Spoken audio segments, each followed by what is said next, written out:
డిసెంబర్లో పెట్టకపోతే మరింత లేటు. స్థానిక ఎన్నికల నిర్వహణపై పంచాయతీ అధికారుల నివేదిక.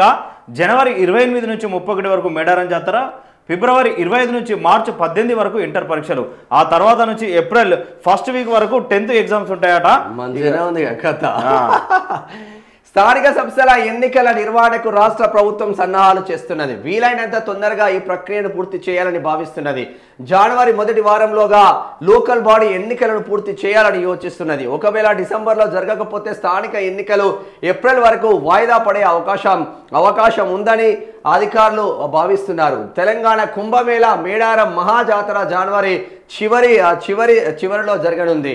ఆ తర్వాత ఇంటర్ 10th పరీక్షలు ఉన్నాయి. దీంతో అధికారులు ఇటు జాతర పనులు అటు జాతర పనులు ఏర్పాట్లు అటు పరీక్షల నిర్వహణలో నిమగ్నమవుతారు. పంచాయతీ ఎన్నికల నిర్వహణలో పిఆర్ అధికారులు సిబ్బందితో పాటు టీచర్లు ఇతర కీలక ఉద్యోగాలు కూడా ఆస్కారం ఉండబోతుందంట. ఇక జాతరలోపు నిర్వహించేలా మేడారం మహాజాతర రాష్ట్ర ప్రభుత్వం ప్రతిష్టాత్మకంగా నిర్వహించే జాతర కావడంతో అధికార యంత్రాంగం అంతా ఇక్కడే ఉంటుంది. లక్షలాది మంది భక్తులు తరలి రావడంతో వారికి ఏర్పాట్లు సదుపాయాలు కల్పించేందుకు అధికారులు అందరూ అక్కడే ఉండాల్సి వస్తుంది. దాదాపు 20 నుంచి 30 రోజులు అక్కడే మకం వేస్తారు. ఈ జాతరలో పంచాయతీరాజ్ డిపార్ట్మెంటు పాత్ర కూడా కీలకంగా ఉంటుంది.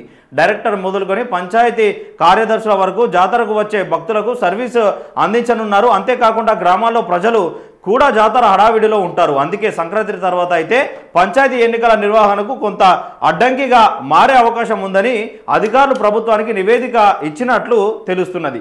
ఇక ఇవాళ రాష్ట్ర కేబినెట్ భేటీ ఉంటుందట. స్థానిక ఎన్నికలు, గిగ్ వర్కర్లు, ఇక డ్రాఫ్ట్ బిల్లు, అందశ్రీ, ఇక స్మృతి వనంపై నిర్ణయాలు కూడా తీసుకునే అవకాశాలు ఉన్నాయట.